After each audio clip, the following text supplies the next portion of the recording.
물은 우리 주변에서 쉽게 볼 수 있습니다. 하늘 높이 떠 있는 뭉게구름, 아름다운 노을, 신기한 무지개, 서리와 비, 거대한 빙하, 폭포와 바다. 이 모든 것들은 바로 물이 만든 작품이죠. 우리가 사는 지구의 표면의 75%는 물로 덮여 있습니다. 물은 꼭 필요한 자원입니다. 사람들은 음식을 먹지 않고서는 4에서 6주간 생존 가능하지만 만약 물을 마시지 않으면 단 일주일도 못 가 사망하게 됩니다.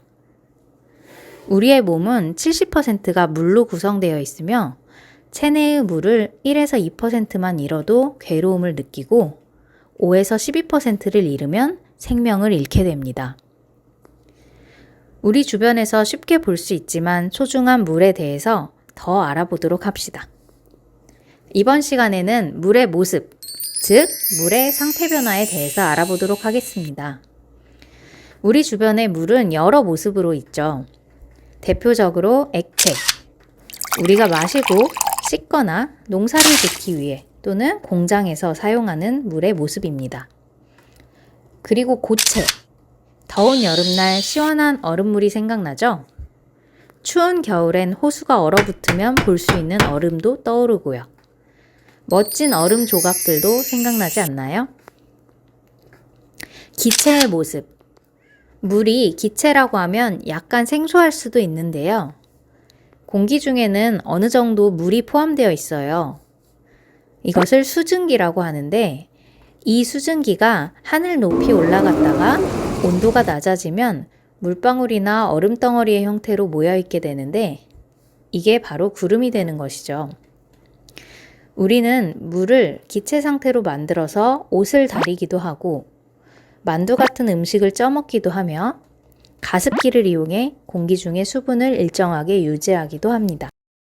물의 모습이 변화할 때 어떤 변화가 생길까요? 우리 간단히 알아보도록 해요. 우리가 흔히 생각하는 액체 상태의 물입니다.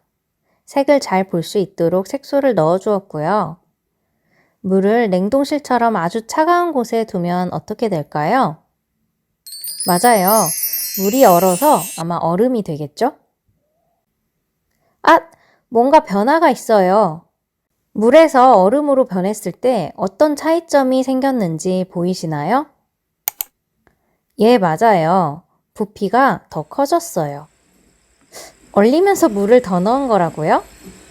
에이, 설마요. 우리 같이 확인해 봐요. 얼었던 얼음이 녹으면 다시 물이 되면서 어떤 변화가 생기는지 보도록 하겠습니다.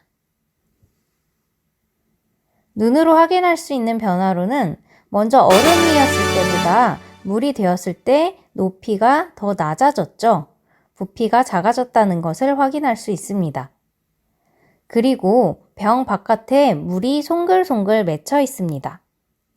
이 물들은 어디서 온 것일까요? 어느 것이 맞다고 생각하시나요? 1번. 물병 내부에 있던 물이 밖으로 나온 것이다. 2번. 물병이 차가워서 공기 중에 흩어져 있던 수증기가 물병 외부 표면에 맺힌 것이다.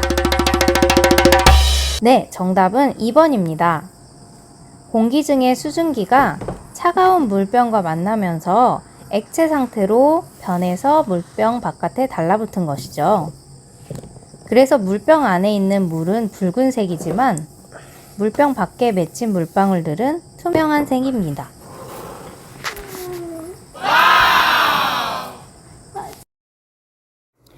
여러분들은 아이스크림 좋아하나요? 아이스크림을 살 때 혹시 포장지에 들어있는 드라이아이스 덩어리를 본 적이 있나요? 드라이아이스는 고체 형태의 이산화탄소인데요. 우리의 날숨에도 들어있는 이 이산화탄소가 얼음처럼 변해 있다니 참 이상하죠? 드라이아이스는 아주 특별한 고체인데요.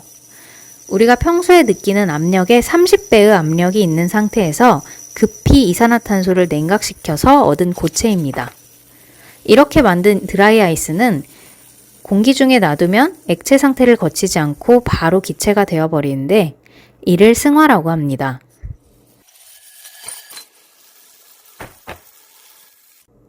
승화는 물질이 기체에서 고체로 또는 고체에서 기체로 바뀌는 현상이에요. 물도 드물지만 승화하기도 합니다. 여러분은 혹시 물이 승화하는 현상을 알고 있나요? 첫 번째 힌트, 겨울철에 볼 수 있습니다. 두 번째 힌트, 겨울철 아침 유리창에서 볼 수 있습니다. 네, 정답은 서리입니다. 날씨가 맑은 겨울밤, 기온이 0도 이하로 갑자기 차가워진 날이 있는데 이때 기체인 수증기가 액체 상체를 거치지 않고 바로 얼어서 고체가 되는 것이 서리이고 이는 승화 현상입니다.